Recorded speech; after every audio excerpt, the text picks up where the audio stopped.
Do I what? Yeah. You do that thing with your playlist where you just add like full albums to playlists, like that Hip Hop and No, Company for Hip Hop and playlist that you Company, have. It's just albums of hip hop, and it's no, a really that's big not true. playlist. That's not true. There are some full albums on there, but Uh-huh. there are also like I go through albums and cherry pick for like newer hip hop albums because I don't want to add the whole thing. But like the Blueprint, yeah, we're gonna add the whole thing, right? Like that belongs on the playlist. That's fair. All That's my fair, I playlists suppose. are still in iTunes, and they're preserved for the sake of time with a computer that no longer updates anymore. So it's a time Get off my capsule.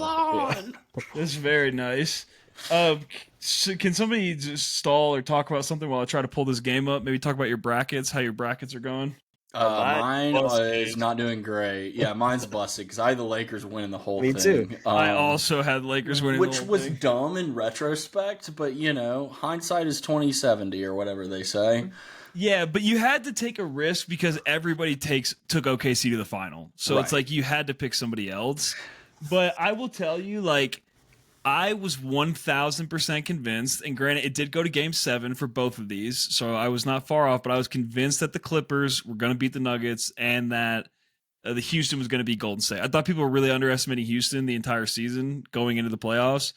And to their credit, they took them to 7, but Steph and Draymond were like, no. Draymond fucking smacking people in the face out there. Yeah. Dude. That was I mean, intense. that's I saw this typical. meme that was like he's inventing new ways to punch people in the face, and it was like when he was like full power kick, full I'll fist tell you extended this, right into because that guy's grill. I'm not like invested in it really, but I will watch like the last 2 minutes of games, or I'll tune in for a second. And right before that foul happened, he was just dishing it like crazy. So I mean, he's super aggressive out there, but like homie took a smack on that one. Like He Yeah. just accepts whatever his consequences might be. You kind of, I mean, like I hate it, but you also kind of have to respect it. Gotta in a way. respect it a little I mean, bit. that's Yeah. the game, and that physicality makes people say, "All right, fucking." Playoff basketball. Yeah. It's the greatest product in Playoff. sports. Yep, let them play. That's a Let them stretch, play. maybe. Much better than the NFL playoffs, I'll tell you that much. Oh my All right, God. ladies and gentlemen, welcome back. It is totally biased Slides music. It's into that Blake, quick. Trey, and Anthony, and had a little sports talk for you. We're all in a playoff bracket, as you all know now that every one of our brackets is busted. So it's gonna be who's the least busted Yeah, exactly. out of all of us. But today we're talking Garcia by Jerry Garcia, which was Trey's pick, and Once Upon a Time Yeah. in Hollywood, which was Anthony's Tarantino pick. So Trey, tell us a little bit about Garcia, my friend. Thank you for the intro. I'll be honest with you, I don't remember what the other selections were for the Wheel of Fate and Time, but I remember that this was a solo artist, right? That was Male what this solo. one was. So when y'all kind of brought this to me, I thought about going into hip hop because that's something we haven't done in a while. And it's a staple of our podcast. And then I asked y'all, I said, do you want me to do hip hop or do you want to do something a little more interesting? And you both said something a little more interesting. So I picked Garcia by Jerry Garcia in 1972. The Grateful Dead were coming off kind of being pretty hot, and they had a little bit of a break. And so they came to the individual members of the Dead, and they were like, hey, we'll let you cut some solo albums if you want to. And Jerry Garcia takes less breaks than a warehouse worker. And he was like, all right, I'll jump right in the studio. I got some material ready to go. And him and Robert Hunter had 6 of these songs in the bag already. So he cut it pretty quickly.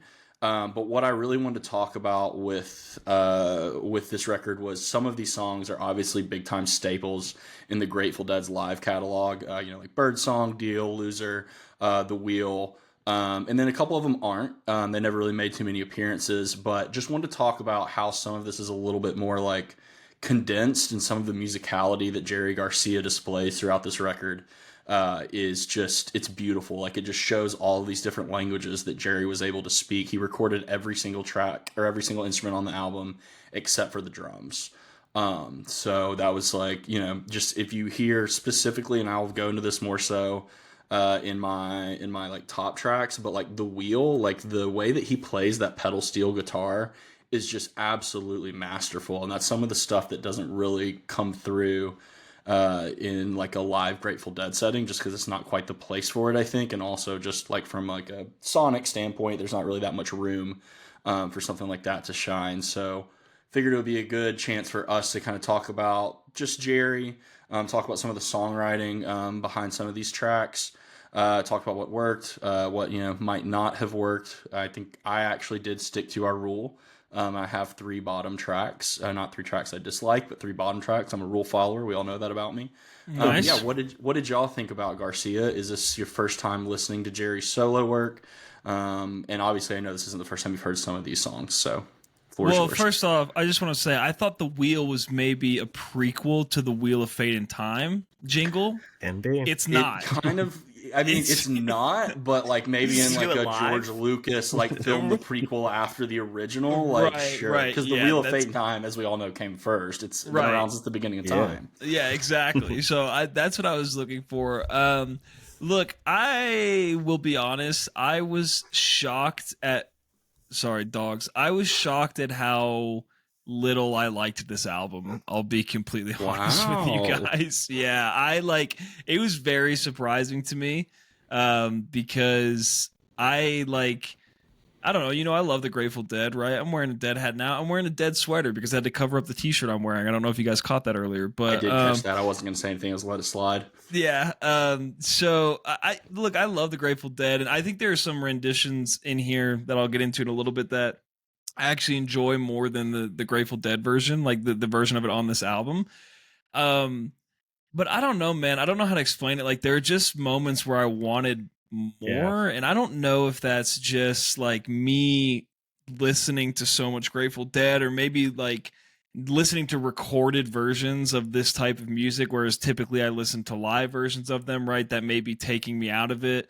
But there are just moments where I thought like songs were going to go in certain directions and they didn't, which I will get into later. I do have three tracks, obviously, that I really like, and then I have some bottom tracks. It was an interesting listen. Like I'm glad I did it, and I think my issues with the album are not with the music or the songwriting or Jerry. I think really now that I think about it, it's the fact that it's not live versions of these songs, right? I think that is kind of my biggest gripe. And if I were to hear Jerry solo, obviously he'd have to have a band with him to do this. But if I would hear those versions of it, I think it may be a little different. But at that point, like, is that just the Grateful Dead? I mean, I guess if he's playing with different people, not really. But so yeah, I mean, I there are pieces I like and pieces I didn't. So, but I was shocked. I was very shocked. Yeah. Anthony, Yeah, it's a similar listening experience when you listen to just Grateful Dead studio albums too. I mean, it's very compact, very condensed, very clean. But I think your brain wants more because that is just the way that music should be presented to people in a live setting. I mean, there's hundreds of versions of, Loser live that are all different. But then you listen to this and it's like, fuck, how does this compare to something like that? But it's a project, I mean, it's a solo project. Bill Kreutzmann is playing drums, so there's a Dead drummer in there too. But I remember when I first started listening to the Grateful Dead and coming across songs in live sets and then trying to dig back and find studio versions of it because you know, if you dig through Grateful Dead albums, you're not going to find these songs, but they're so known and so well played in a live setting that they're up there with all the rest of the epic tracks that everyone knows. But presenting it this way is very interesting. I really enjoy the space in some of these songs too because I mean, Jerry does such great like slow down kind of vibes of playing guitar where he can shred, but even when he shreds, it's very delicate. Does that make sense? Like It's yeah, about the notes he doesn't play. you It's know, kind of something I think yeah. that I people mean, have always said about Jerry. it's but even like that's the high pitched tones that he hits, they're not overwhelming. They're just so clean and fit so nicely. So I think you're right on with that. But this was my first time listening to this all the way through. And I don't have this album on vinyl, but I would really like to find it because of the way the first side is structured versus the back side of it. So I'm excited to talk about it. Great pick. And yeah, shout out Robert Hunter. Right. This is the guy that is so known, but doesn't get talked about enough, I don't think, because he's that guy. He is the wordsmith behind all the beauty that's there. And you got the instrumentation that's happening, but these lyrics are so beautiful. It's really cool to dig into it. There's a great book out there. I don't know what it's called, but it's got a character on the front that kind of looks like an old Renaissance kind of guy. But it breaks down all the tracks that they've written together, and it's just wild to go into. So highly recommend that book. Is Jerry Mexican? I don't know where he came from, honestly. I believe he's like I believe he's part Mexican. Okay, because Amanda saw his name pop up in the car earlier, and she was like, "Is he a white guy? He sounds like a white guy." And I was like, "I think he's Mexican. Maybe I don't know what Jerry's nationality is, but Garcia, right? Is that racist of me to assume that he was Mexican? No, is that wrong? It would be Maybe.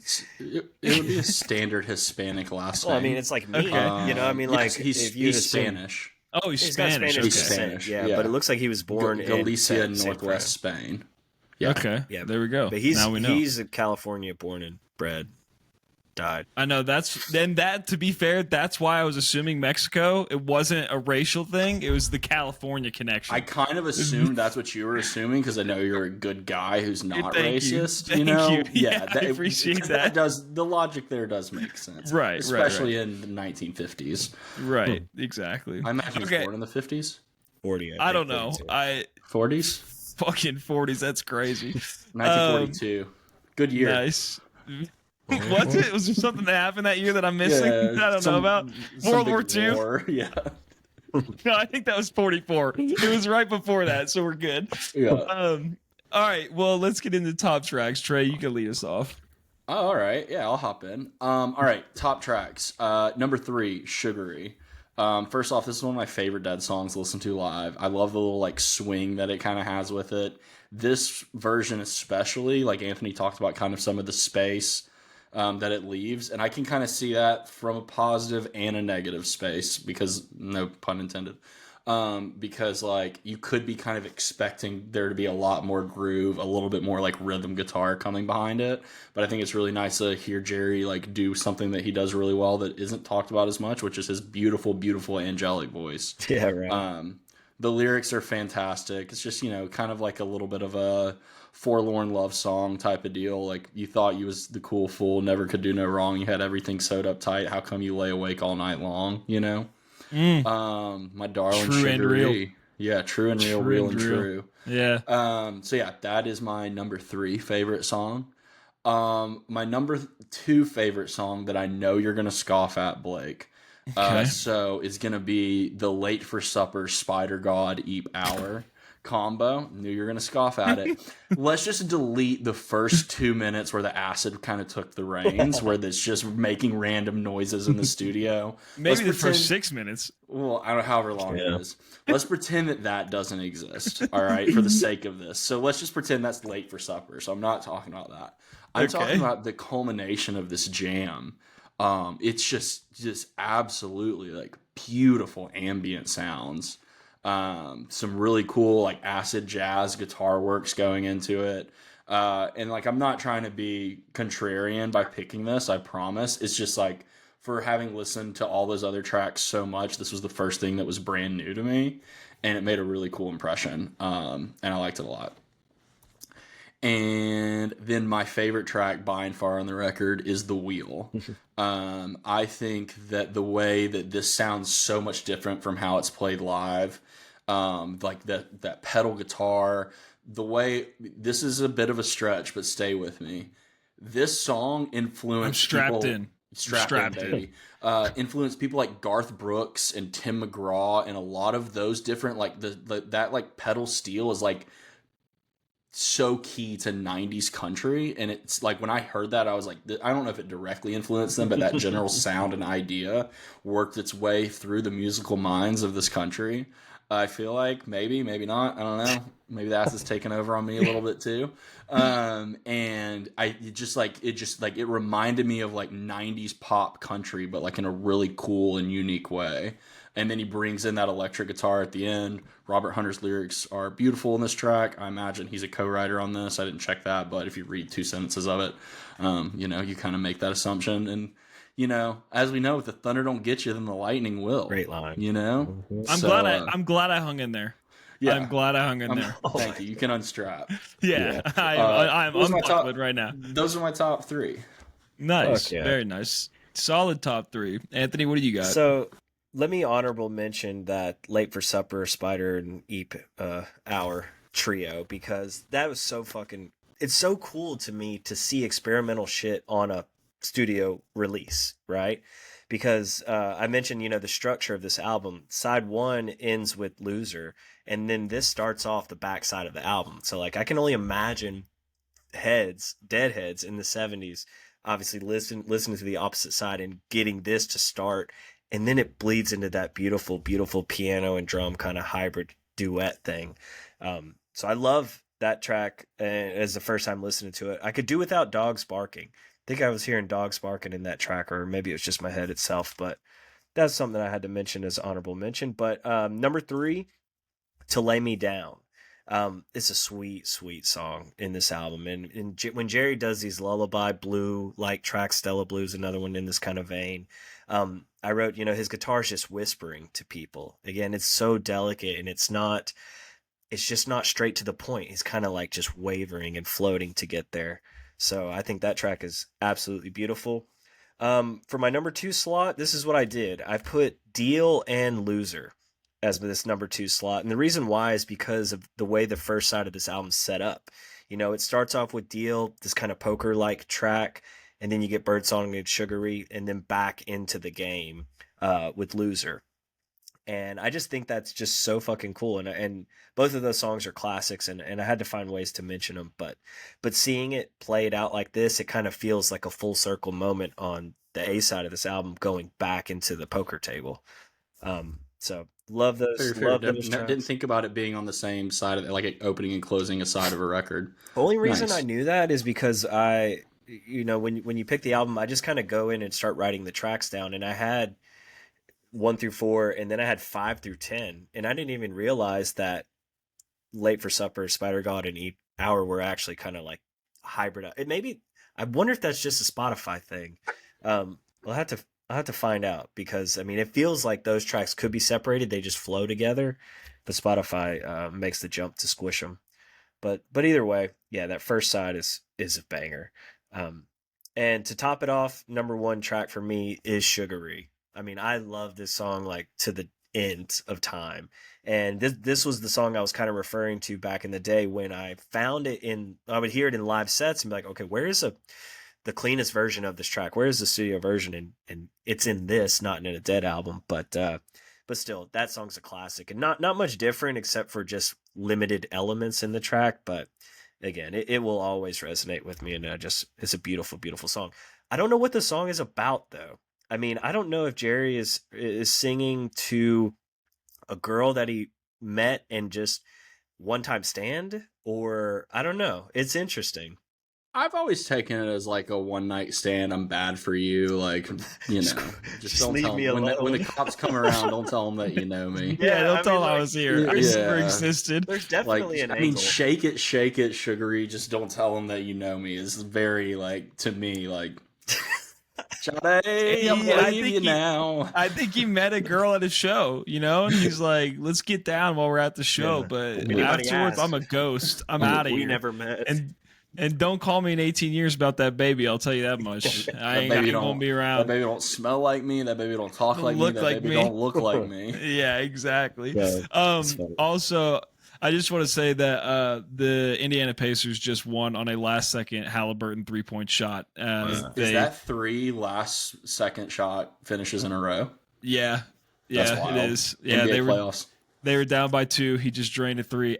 They were in Cleveland too, so Cleveland's got a rough fucking road ahead of them. That sucks. But for me, so I mean, we're all aligned here, right? Number 3 is Sugary. It's just like there's been so many moments of seeing Dead & Co. where I've heard Sugary in so many different environmts, right? At Folsom Field in Boulder, at the MGM in Vegas, at not Folsom Field, Fiddler's Green here. Like, there's just so many different environments where I have seen the song. Phoenix, like I have so many different moments I can pick out from Sugary over the past however many years, and it always holds a special place in my heart. And I know it's cliche, I feel like, to pick the Dead songs in the Jerry album, but I can't help myself. And it's just I always picture just everybody just rocking back and forth and listening to Sugary and like kind of having that chill moment where everybody's just spending time together and kind of I don't know, just vibing, you know, just on a come down, a collective musical come down together for Sugar Reed, and always special. And studio version, you know, not as good as the live version, but still good. You know, I still like it. So, number 2 for me is Deal.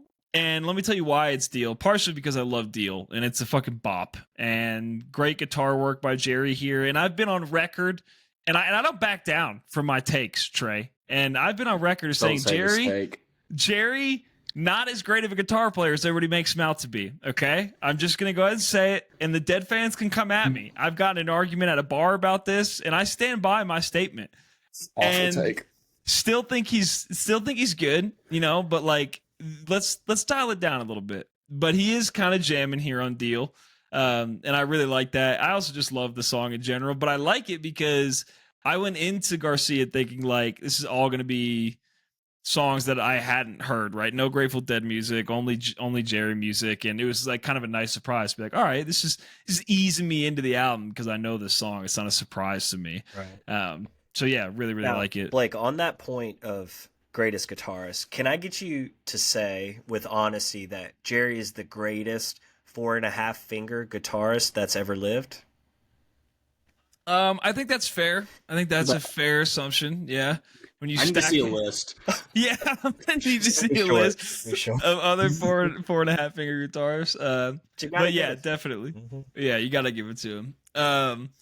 And then number 1 for me is The Wheel. And Trey already kind of hit on this, but just a very, very great send off to the album. I think it's a great vibe. I was getting, you know, Anthony, for some reason, when I was flying to Birmingham, I rewatched Bike Riders. Okay. And when I heard this song, I was like, man, I could picture riding one of those bikes, you know, in the 70s, and like this would just be playing in my head. They didn't have, I don't know, they have, when did you start being able to take music in your pocket with you? What year was that? When were the Walkman? The Walkman in the 80s. Okay. So yeah, it would just 90s. Be in my head. It would just be in my head. 90s. Yeah.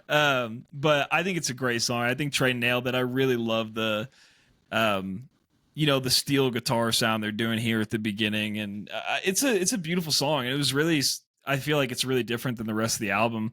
Very cool. Very great song. New to me. First time I'd heard it.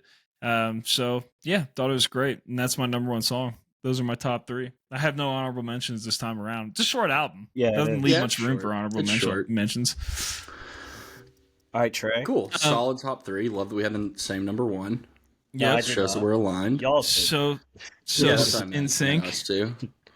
All right, I'll hop into my bottom 3 since I went first. I'm gonna cop out here.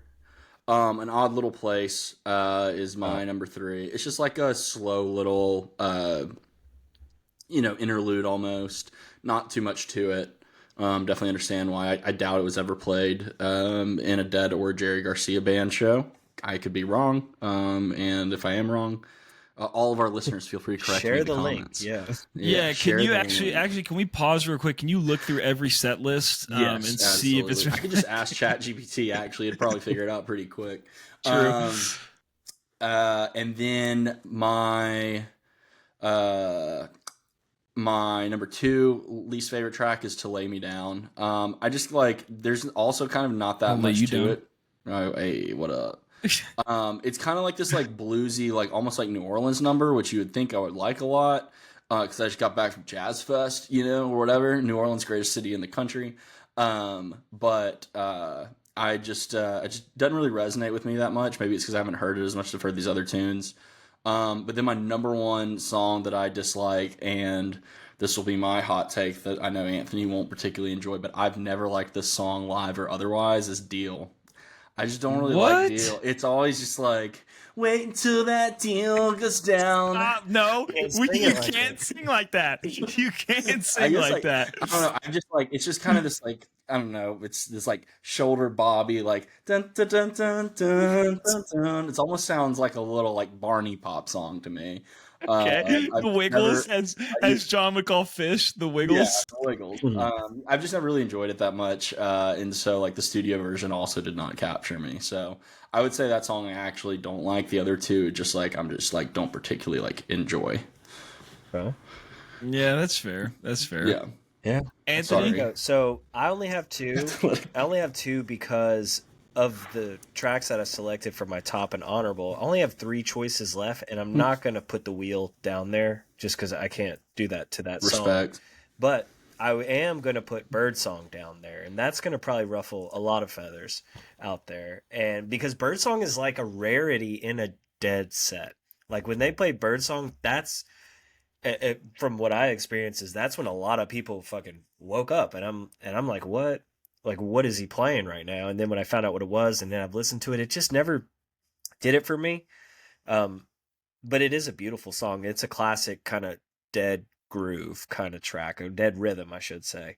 But put it on my bottom tracks, and then I also put An Odd Little Place, and I think that there's a lot that can come from this, but it doesn't work for me in this kind of context. Like this album to me is really for Dead fans that like those slower moments in those Dead sets, right? Those Stella Blues, True. those not quite Dark Star, but that spatial kind of approach to music. There's so much good in this, but An Odd Little Place felt like an odd little track in this little thing. And Hey, well I'm just done. I'm making these jokes up as I go, so sign me up soon. off the cuff. We're trying, Mhm. but that's all I got. Those two. Anthony's working on his type 5 for the Comedy Mhm. Store. Yeah. We're At getting the there. end, he's gonna pitch his dates. Oh, yeah. Stardom. Yeah. Okay, so for me, I mean, I'm just gonna start with my top bottom track. Late for Supper, Spider God, Spider Gate, Watergate, whatever's going on here. This just no. Okay. Like Did you This- listen to the whole thing? I listened first off, well, okay, so I'm not trying to call you out. I'm just curious if you like got turned off by the random noises at the beginning. I listened to the first Takes his headphones off. I listened to the first minute and a half where there's like basically like there's like no sound. So then I was like, okay, let me maybe skip to like 2:30, and then there are sounds and they're weird, strange, disturbing sounds. And I was like, okay, I'll suffer through this for 30 seconds. And then I was like, all right, maybe I'll skip to like 5 minutes. And then some music started, and at that point I was like, nah, just nah. And it's just look, man. It's too experimental. It's too A24 for me. It is too Beau's Afraid, and I just can't do it. Like it's too much. Why would you even say that the last part? You know, Well, like why would you even bring that on yourself? Here's something that you could say, that it is a lot like what the Grateful Dead's first two albums sound like. Even Pink Floyd too. You know, like those early albums, Saucer Full of Secrets, Oxymoxo, Grateful Dead, there's some weird shit in there. And I will this say taps it. I wrote down bad Pink Floyd when I listened to this. I was like, this is a bad Pink Floyd impression. That's what this is. Now I know the timelines don't really match up there, but that was like what I was getting from it. Yeah. So yeah, very Echoes kind of feel, Yeah. you know, but it is missing Yeah. that groove, and that's kind of what you would get likely with the other musicians, I would assume. But yeah, it's a taste turner for sure for a lot of people. And then number 2, Birdsong. Sorry, everybody It's out there. wild to me for both of I y'all. gotta stick with Anthony on this. It just feels disjointed. It feels like it never catches a rhythm, and I don't particularly love Jerry's voice in this song. Like, kind of takes me out of it, and I don't know, man. I really go back and forth with Jerry. Like, there's sometimes where Jerry sings, especially on like sets that I listen to, and it just works so well and sounds so perfect, and I really enjoy it. And there's other times where I'm like, not really on your A game right now, you know, and that's kind of what I'm feeling with this song. It's just, I don't know. I don't really love Jerry's voice. Like, I don't love it. And I don't, to my credit, I don't love Trey's voice either, you know, and I still love I do. Fish. Oh, that And I Trey. still, Uh-oh. yeah, and I don't love this Trey's voice, and I still do the podcast with him. So it's not all about loving the voice, you know. It's you gotta make it work. And then I had Loser on there too, and Loser is I expected. This is the song where like I expected more from it, and I don't know what I expected. So it's not a generally fair critique. Because I don't know what I wanted. You know, I'm like a woman. I didn't know what I wanted. Jesus. And Amanda laughed, so that's okay. I'm like a woman. I don't know what I That's want. not how that works. And so it's okay. And that was like this. I didn't know what I wanted from this song, but it wasn't this, you know? And I had to basically tell this song, we need to take a break while I figure out what I want, you know? You need to work on yourself for a second. Right, I need to work on myself. And I phrase it as like, there's a chance I come back to this, but there's no chance. And this song knows with the that. work on yourself part. Yeah, right. This song knows this, you know? So that was kind of my fresh take on that song. So yeah, that's what I had. Kind of amazing, I'm not gonna lie. Thanks. Oh man. All right. Well, we like to have fun, you know. We have fun here. We do. We have fun, you know. And I voted for Bernie twice, so I can say those things, and nobody can tell me otherwise. Well, Trey, you wanna wrap off some closing thoughts while I look up if there's reviews of the album? Yeah, I would say overall, kind of, if you really like the Grateful Dead and you have not listened to this front to back, like I feel like probably a decent amount of people haven't. If you're like a mid-tier Deadhead, I would say you should absolutely give this a listen. I do think that Trey Anastasio show that we went to, Anthony, kind of put me in the right headspace to take in something like this, because that was so stripped down, like these big Fish songs, these big like anthemic, like, you know, a lot of different instruments, a lot of different complexities to it, stripped down to that solo mentality. This is kind of the same way with like Big Dead songs and like songs that Jerry wrote, obviously stripped down to their bass, with like some flourishes thrown in. So yeah, listen to your favorite artist solo records. Yeah. They could surprise you. That's what I would say. That's my big takeaway. That's my wrap up. Yeah, and also dig into Jerry and David Grisman have done some really cool albums that album is really they're good. very there's one, I think it might just be called like For Kids or something like that. But it's excellent, and it is kind of in this vein of more mid to down tempo kind of music, but the guitar work is just phenomenal, and the writing's phenomenal too. Have you ever listened to the Sam Grisman Project? No. They're a Who is bluegrass band. It's David Grisman's son, and they just play, for the most part, Jerry and David Grisman tunes. It's really, really good. Yeah, they're like, and they're kind of like in that prog bluegrass, kind of like the Billy Strings type of thing a little bit. So yeah, you should definitely, a little more traditional, but you should check it out. Certain. I do have a album review. I'm gonna guess from Rolling Stone. It's from Pitchfork, actually, surprisingly. You guys want to take a guess out of 10? Out of 10?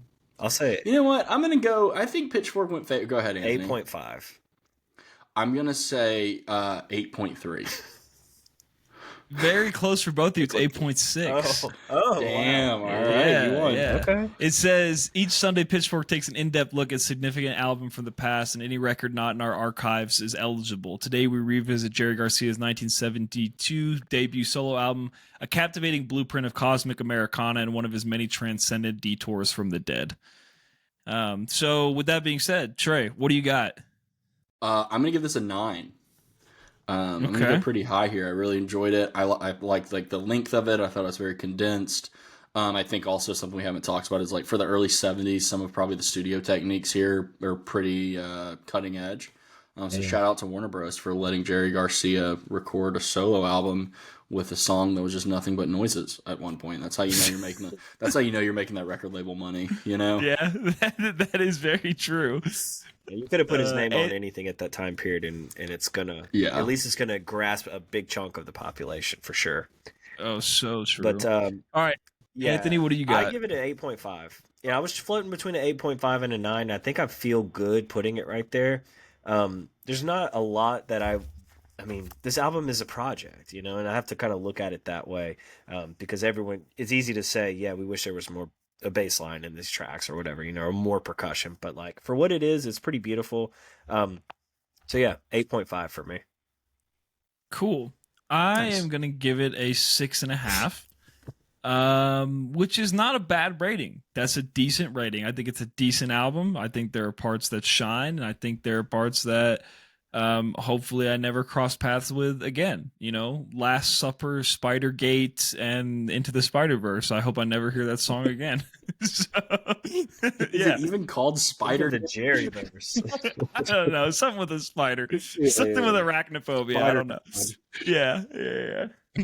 All right. Well, with that being said, that was Garcia, ladies and gentlemen. Go take a listen. Let us know what you think. Trey, let's get into Rides or Dies. You lead us off. All right, it's the Trey I got episode. You. It's a Trey episode. What's that meme that you sent me about, like, when it's your turn to pick the album?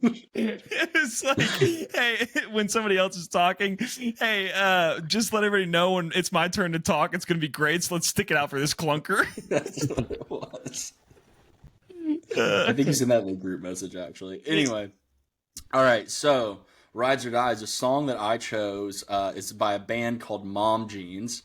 And the song is called Edward 40 Hands. Now, why did I pick this song?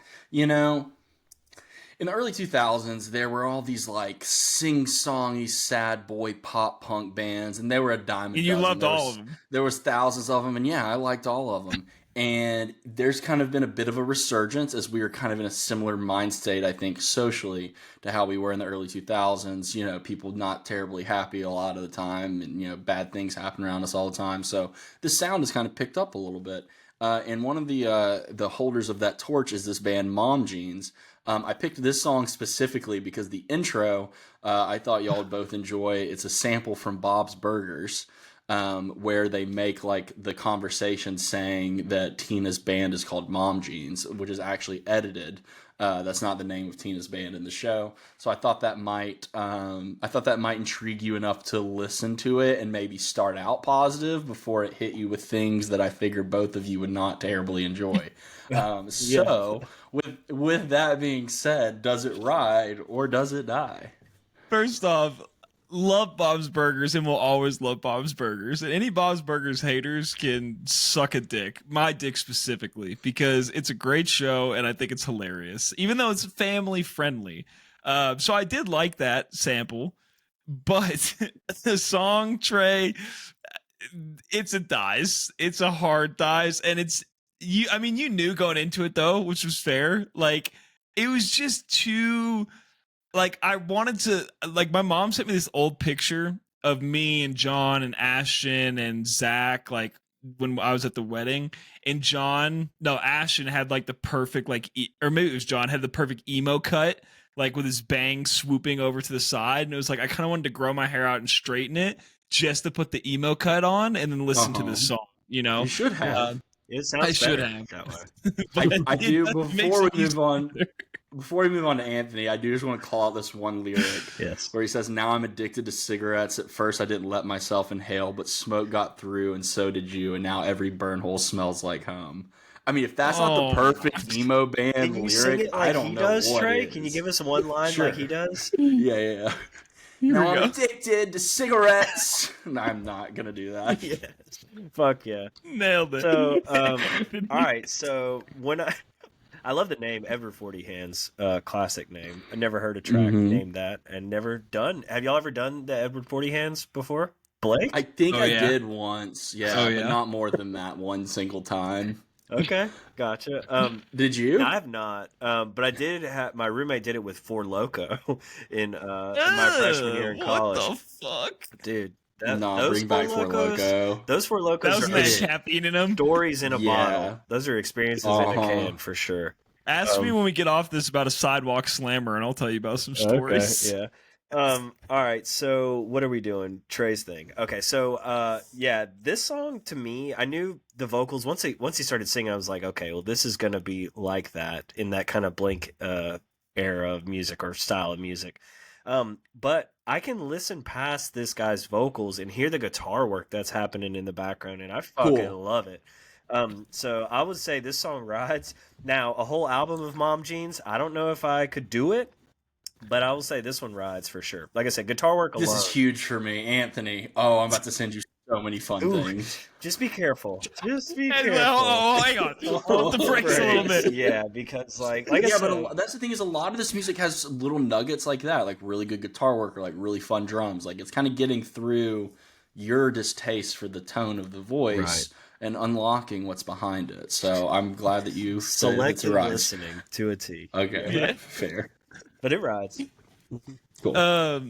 All right, I'm going to go next. And I was similar to Trey, where I think there are aspects of this song that Anthony is really not going to like. But I picked JID's song Work and it is the first single off his upcoming album, which me and Trey are both very excited for.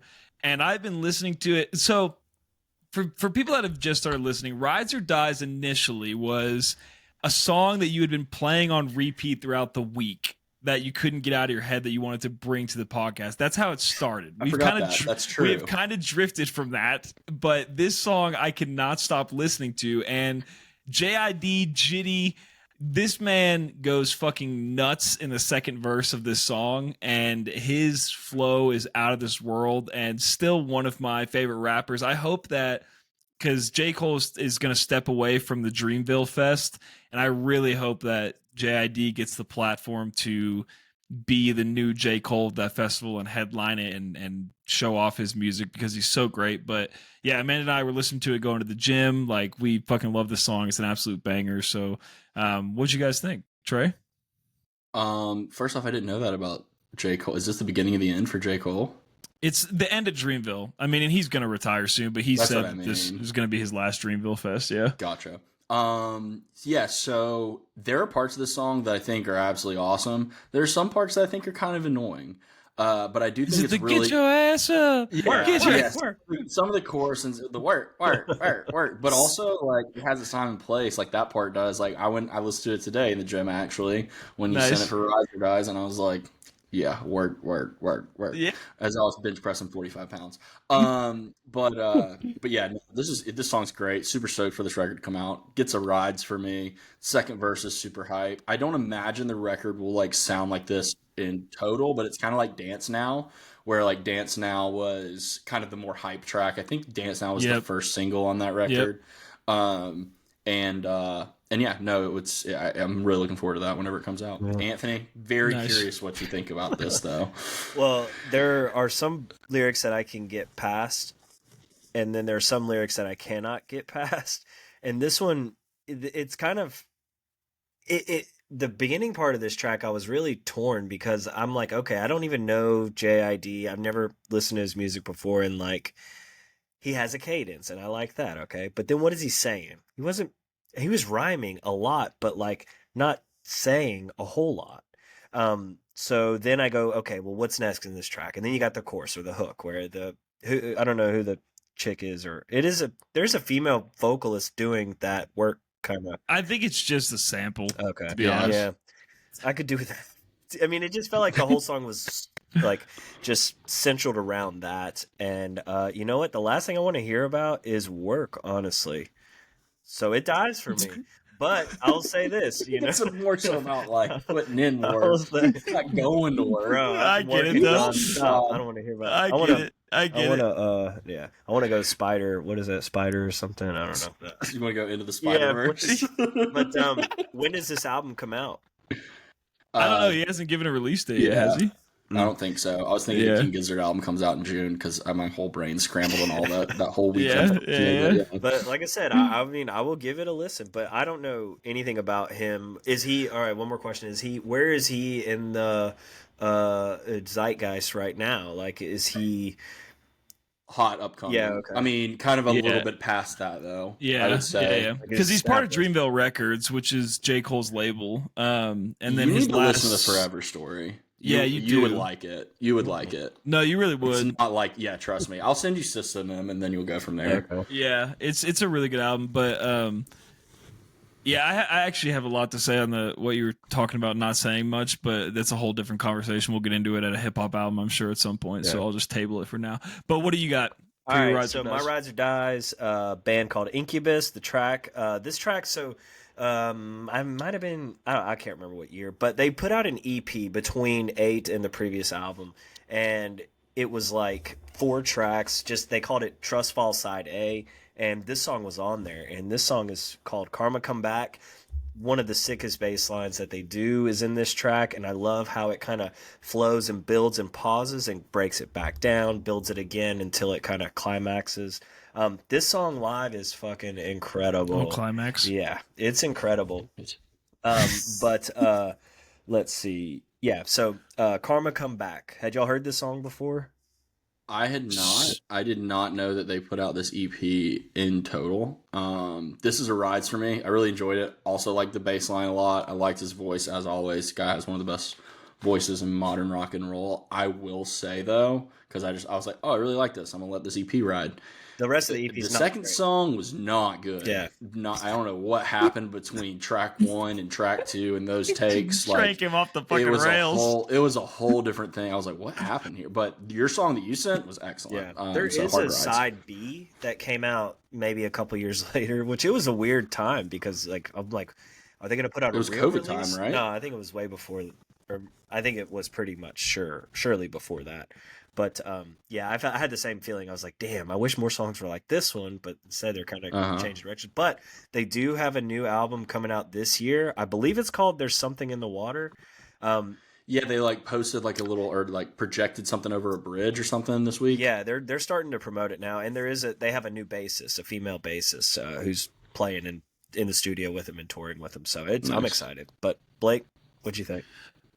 Can I ask you guys a question? Yeah. So, when you think of me and music, does an artist immediately come to mind? Like if we're talking about music, does a band or artist come to mind if somebody like says Blake? Eminem. Like if My Morning Jacket. Okay, My Morning Jacket, Eminem, those are good. With Anthony, for some reason, I could see Incubus this. is the first thing that comes to mind. Incubus Yeah. and Lil Wayne. Oh, Because yeah. Anthony is one of the few people that loves Lil Wayne as much as I do, which is a lot. But Incubus always comes to mind. So whenever there's a cat on my desk.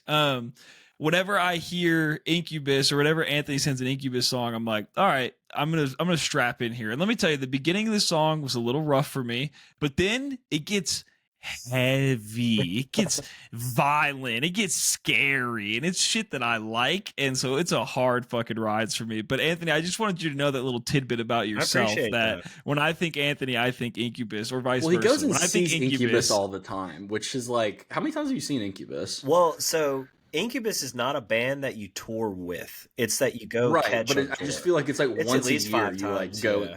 Me and Garrett. All right, so here's a little story. Me and our buddy Garrett. Garrett's a listener of the podcast. Shout out Garrett.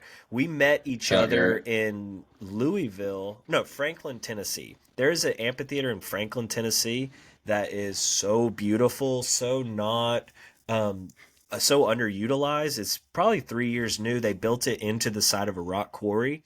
And they got this Nice. place magically lit up. But that was so much fucking fun for him and I just to come from different states to link up there for the show and then go back to where we were going. So definitely catch them on tour if you can. Sick. All right, bit of a mixed bag today for rides or dies. I like it. It was interesting. I'm shocked that Anthony gave me a ride. But I I'm also yeah, I couldn't give you both dies. It's gonna make my week. yeah, true. No, don't give excuses. For Okay. it. Just let it happen. All right, so now we get into Hell Once Upon yeah. a Time in Hollywood, which was Anthony's pick, which thankfully I had watched like probably I don't know a handful of weeks before you had picked it, so wow. it was fresh on my mind. So yeah, tell us why you picked it. Tell us your So- thoughts. I got a lot of thoughts Yeah, on this is a good- this movie. It's a good movie to talk about, you know. So the Wheel of Fate and Time decided I had to pick a Quentin Tarantino movie, and it came out recently. They're doing this Cliff Booth sequel, and I wanted to revisit this movie. So I want to say this before Blake said he had seen it. Trey, had you seen this ever? I had seen the beginning of it, Okay. and to be frank, I determined that it wasn't for me, and so I turned it off. Okay. Well, so in the past, Okay, so when this movie came out, I got to see it in theaters, and it was one of the only few Quentin Tarantino movies I got to see in theaters when they came out. And this one was fun because as soon as the movie starts, you're in Quentin Tarantino's world, which I'm a huge fan of his movies because of the absurdity, because of the weaving of storylines. And this one was very interesting because before it came out, people were talking that Quentin was making a Western movie. And then people started to hear that this movie is about the Manson murders or the Hollywood Hills murders or whatever they're coined as. And throughout this movie, you get these different set pieces. You have Brad Pitt and Leo doing their kind of story through his film career, his acting career. And then you have Margot Robbie and that kind of collective on this other side. She's having her experience, and you're wondering throughout the entire time, when are these paths going to cross? How are they going to cross? Who's going to get murdered? Is she going to get Sharon Tate going to get murdered? You get a glimpse of Charles Manson. So there's all these different elements, and I have this. I really enjoy watching actors portray people acting. Like there's so much meta in this, and there's so much nod to Hollywood, so much nod to filmmaking, different types of films. So and for me, Quentin movies are just a fucking fun ass time. Like I'm not going in there really to get my mind blown. I'm not going in there to like solve a mystery really. I'm just like strapping in and like let the chaos ensue. And in this movie, it really is it feels like a slow burn. There are definitely moments throughout, but the last 10 minutes shit just goes off the rails. And like, that's the shit that you sit through, in my opinion, to get. So I had a fucking amazing time rewatching this, and I hope y'all pulled some good out of it. So if you have a lot of negative, I just want to know something that you liked about it. But whoever wants to start. Trey, you can start. So yeah, I'll start. I enjoyed watching it. It was fun. I liked like the little like cutaway scenes where like it was like old Hollywood. Mm-hmm. You know, I liked when they were like showing like the whole thing of him doing the spaghetti westerns. I thought spaghetti westerns was really fun. I definitely enjoyed watching the movie. I like the end scene is absolutely insane. It's, you know, the gratuitous Quentin Tarantino violence that you know is going to happen at some point, and the rewritten history, which right. he's done before with Inglourious Bastards, right? Which is unique and cool. Can I point out so that's one other thing positives. about Yeah, because you brought up the spaghetti westerns and you brought up Inglourious Bastards. One of the directors of because they show all the aspects of films. They show different movie posters, they show trailers, they show interviews, they show commentary. Brad Pitt and Leo, they're doing commentary at their house watching the old movie. But one of the directors on one of the Italian or the spaghetti westerns, his name, Antonio Margarete, which is a callback from Inglourious Bastards. Yep. One of the Yep. it's his like it's his name it's or some Brad Pitt's shit. Italian name. Yeah. Uh, Yeah. Oh, I didn't know there's that. That's kind of there cool. are little hints like that, I think, in all of his films, which are just so cool. But I caught it on this one, so had to bring it up. Sorry to cut you off. So that's where I'm going to go in, actually, not with that specific thing because I didn't know that, but the negative side of it for me. Overall, I enjoyed this movie by itself, but with Quentin Tarantino, there's just so much like self-glorification and masturbation going on. Like I don't really usually like movies that are about making movies because it feels very much like Hollywood's like, look how awesome we are, look how hard our jobs are, like look how difficult this is as a structure for a film. I don't generally like that. I liked this one. But like for example, what's the name of it's called Mank? Isn't that the David Fincher movie or Martin Scorsese? One of the two. Where it's about him making a movie or whatever, writing the movie. Like that, it doesn't hit for me. It just feels very like self-aggrandizing. I just typically like don't enjoy that, and then I just don't like Quentin Tarantino as a director for the most part. There's some movies that I like I liked this. I love Inglourious Bastards. That movie's amazing. So good. But like some other stuff that he does, it just feels very like Django. Not really. You like Pulp Fiction? What? No, No. I don't really. I think Pulp Fiction's a fine movie. I don't think it's that great. The Django thing is crazy. I love. It's just that's gratuitous, like his best movie. man. It's like gratuitous for the sake of being gratuitous. That's it's like cool. You can do like he just. I know. I just don't. Typically, Yeah, I, I get it. You don't like the style. I don't like the style. Like it's very much fair. a stylistic thing. But this movie, I felt like was a lot more measured, and also it was like Inglourious Bastards. It was hilarious. Right. Yeah, it's funny as fuck. It's really, really funny. And it's not just like the same thing. Like Django to me is just the same scene over and over again. How many times can we say the N-word? How much blood can we show? That's like limited to that's not true, dude. I understand your perspective. It's just not for me. But I'm really glad that we watched this. This is a great pick.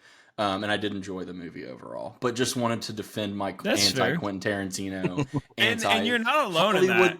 Hollywood making movies about Hollywood is just so whack, in my opinion. You're not alone. This is just sense. a little different of a view of like playing off fake history and like playing off like the stuntman trope and that stuff. Like that part makes it fun, but usually for me, Hollywood making movies about Hollywood's whack. But to me, like with this movie, first off, you're very wrong about Django, and I need you to rewatch that movie. But I will say, seen it 1,000 times. with this movie, like it's satirical to me. Yeah. Like I don't think he's being Right. like it never seems like he's trying to make it seem like like making movies is so difficult. Blah blah And I think blah. that's why you I know? like it. Yeah, I guess that makes sense. Yeah. I will say when I saw the movie in theaters, like I was, and this is why like I gotta fucking stay off the internet, but the rumor was that it was a movie about the Manson murders. That was the final assumption Like the going bottom into line it. of it. Right. And so I went into the movie and was like, what the fuck is this? Because it was not like for the first hour and a half until he goes to Spawn Ranch, you don't really even there's nothing about that, like really. And so that really fucking threw me off, which I think altered my perception the first time I watched it. Upon rewatch, because this is the third time I had seen it. Man, there's just so many, like, say what you want about Brad Pitt and Leonardo DiCaprio, like those guys are the fucking best at what they do. I don't give a shit. Like they really are. It's truly like seeing Trey's gonna make a comment about this. Don't take it too far, but it's truly like seeing Kendrick Lamar or J. Cole perform live in the sense that like you're watching somebody when they're on their A game, you're watching somebody do what they were literally born to do. And with Brad Pitt and Leonardo DiCaprio, they're acting their fucking asses off of this movie. They're being dramatic, they're being sad, they're being funny, they're being like there's action aspects to it. Their performances carry the fuck out of this movie. And I think upon rewatch, it made it more enjoyable knowing, hey, this isn't about the Manson murders. It's about a lot leading up to that. And it made me appreciate the scenes beforehand so much more. Like the scene with Leo in the trailer is one of the most like one. Shit. Yeah, it's like one of his at this point one of his most famous scenes. Like I see it online all the time. Or like just the LSD cigarette, Brad piece of shit. Drinking. First off, can we talk about how high you would be if you smoked a cigarette that was dipped in acid? That's my god, that's what makes that last part of the film so fucking nuts because you know what he's getting when into. He looks at the knife stabbed in his hip and he's just like taps it. Right. When he says and when he's like, I'm the devil, I'm here to do the devil's work. And he's like, no, it's stupider than that. Well, and then when he gets interrogated, he's like, well, what did he say? He said, well, he's devil doing some devil shit. It's just like it's so perfect. It's so good. And like I love Quentin rewriting history. Like I love the end of Inglourious Bastards and I love the end of this movie. And I think Brad's like the Spawn Ranch scene is like one of the only scenes in the movie where like you're tense throughout it because it's super weird. And like I know a shit ton about the Manson murders, so like it was really interesting to see that aspect. The Spawn Ranch, is that historically accurate? Is that something in the Manson 100%. Murders? That's where they lived. Yep, and it was really funny when I love the scene where he punches that guy in the face, and all the girls are like, they won't do anything, but they're gasping and grabbing their hearts and like doing little like bows to him, like we're thinking about you. It's like change the fucking tire. It's like I'll knock his teeth out. The whole scene is just so fucking good. Yeah. So yeah, I think it's a great movie and. I had a feeling, Trey, you were not alone in your Quentin dislike. That is kind of a popular opinion, but I love I really love like almost every one of his movies I've watched. So I'm a big fan of him. So glad. Two other things I want to mention, and then we can go to the Wheel of Fate and Time. Is the casting in this movie. I mean, you've got the A-list of A-list with Brad and Leo, right? But then listen to this list, all right? These are the hippies, or just the notable hippies, I guess. You got Margaret Qualley, Austin Butler, Mikey Madison, who gets... Oh, shit, that is Austin Butler. He plays Tex. Mikey Madison gets lit up with a flamethrower, who's just going insane. She just won an Oscar for Best Actress. Maya Hawke. Yeah, Maya Hawke, Sydney Sweeney, Lena Dunham, and Harley Quinn Smith, who is Kevin Smith's daughter, is in the movie too. So, like... He named his daughter Harley Quinn Smith. Dude, Kevin Smith. Nice. If you don't, legend. Dude, he is. You know, I know. Yeah, I know how much he is into like comic book stuff. Yeah. Oh, also, we didn't talk about the Bruce Lee scene, which I don't know if you guys know this, but Bruce Lee's family was very upset about that. Yeah. Did you know that? Yeah. No. Yeah, they were very pissed about that coming out and basically saying that he wasn't like that and blah blah blah blah. But that scene's also and that's kind of like it's kind of like throwing somewhat shade at like actors who feel they can stand up to like some legit shit. like legit Right. fighter in a sense where he said he could knock out Yeah. Muhammad Ali, and Brad Pitt's just like, you got to be kidding me. But I think it's I hilarious. love the. If anybody accidentally kills somebody else, they go to jail. It's called manslaughter. Yeah. So one last thing on this, and this is kind of a lead into the sequel whenever it comes out, which is going to be fucking crazy because Quentin's writing it. Fincher's going to direct it, so expect some absurd shit. But Banger. my question to Yeah. you I'm guys excited about is, that now. do you think Cliff Booth did or did not kill his wife? Absolutely, he You think did. he did? Yeah, I think he did. 100%. I don't think Yeah. he did. No. I think there's some... You don't think so? I don't know. There's just... Maybe we'll see. Something makes me want to go left, so Yeah, we'll see what happens. I feel that. All right. Well, now it is time. So Trey picked the categories for the Wheel of Fate and Time. Let me get my screen I ready. liked the 4. Like, I just feel like the 25% chance felt kind of right. That's fair. That's fair. And outside of that, there really wasn't too much to this selection, except for it's now May the 6th when we're recording this, so it was May the 4th would be when the Yep. Yep. So I want to do the Star Wars thing. So Yeah, let's and spin as it. you'll notice now that I have my ad blocker on, so we have the full screen just for beautiful. the Wheel of Fate and Time. Amazing. So the categories for Anthony picking the album is 1990s rock, 2000s rap, 2010s rock, or 2020s rap. Yeah. I really hope it that lands I'm on a rap struggling one. on. We'll see. We'll see. All I right. know I want to do the 2020s rap one so bad. Trey, hit us with the tune. The wheel of fate and time, wheel of fate and time, wheel of fate and time. Oh, come on. All right. So this was my one that I know that you guys have not heard this album. It will be an all instrumental rock album. It is called Age of the Fifth Sun. The band is called God is an Astronaut. I'm really excited to do this one. Wait, didn't you bring one of these songs to I brought Rides a or Dies at song one from point? an album that it was. I think it was in like 2007 was that album. But Age of the Fifth Sun. But yeah, this band they're very progressive rock, very building on sounds. It'll be interesting. But Blake, do not expect vocals going in. You will not get them. All right. Right.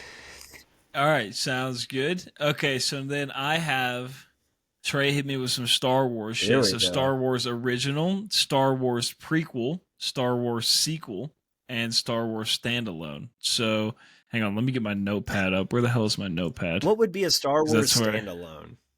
They did like Han shit. Solo, they did Rogue One, and then there's Those a couple. two. Okay. That's it? That's it. Yeah, that's it for Gotcha. the movies. Those two. I think I've seen all these. All right, are we Good. ready? Yeah. Trey, hit us with it. The wheel of fate and time, fate and time, fate and I don't like time. this rendition at all. It was a Star Wars rendition. Yeah. Oh, fuck. That was Okay. the worst possible category. All right, Star Wars sequel. So this is the ones that have come out recently, correct? Before I pick. Correct. Okay, then Correct. we're gonna go with The Force Awakens, the first one, the very Nice. first one that kicked this. Are Kicked y'all this Star back Wars off. people? I don't even know. I know you kind of are, Blake. So I have seen all of them. Now I would not say I'm a Star Wars person, but and here's the thing: I really wanted it to land on the original Star Wars ones because I was going to make you guys watch the Family Guy rendition of the Yes. movie that I was going Damn to it. pick. But we will trust. I mean, honestly, we can spin it again, you know? Which one would you pick? Blue Harvest or So I would pick Empire Strikes Back, Okay. and then I would pick the That would be Family Guy kinda version fun. of. I think and- that would be kind of fun. is that one called do we want to pivot? Do we want to disregard the Wheel of Fate and Time? something I'm- Dark Side? I think that's Something. Yeah, something Dark Side. I'm fine with pivoting because we've never done a Family Guy thing on here, and I think this is a good opportunity to do so. Anthony, or do you second the motion to pivot? This is why I second it. Is because I was planning on trying to give Blake a Family Guy film option when his time came around when I was going to pick his movie, but it works out this way. So I'm cool with Okay. it. That there's three. I am a little worried about the ramifications that this I has know, on like the I world know. and going against the Wheel of Fate and Time. And the Wheel of Fate and It Time is a has sequel. power. It did come That's out the thing. after the originals. Yeah, that's That- true. We can bill it that way. Okay. All But which one is it, right, Blake? so we're going to do Empire Strikes Back, which is arguably the greatest Star Wars movie ever, and then the Family Guy rendition, I believe, is something Dark Side. Hang on, let me Family Guy. Oh, so we're Are we doing to both. watch both? Yeah, so because the Family Guy episode's only Like like 59 30 minutes, minutes. Or 50 minutes. Yeah. So the second one is something Dark Side. So we'll watch the actual Empire Strikes Back, and then we'll watch the. I recommend watching the Star Wars one first, and then watching the Family Guy one, Yeah. and then Okay. we'll go from there. Good All deal. right. All due respect to the Wheel of Fate and Time, by All the due way. respect Thank to you, Will Will. Fate and Time. Yeah, good shit. All right, ladies and gentlemen, hope you enjoyed. Everybody, we'll see you next week, or 2 weeks from now, or whenever. I don't. We'll see ya. I can't keep track, but we'll see you at some point. And you guys, I'll see you at some Oh, point. yeah. Peace. Peace.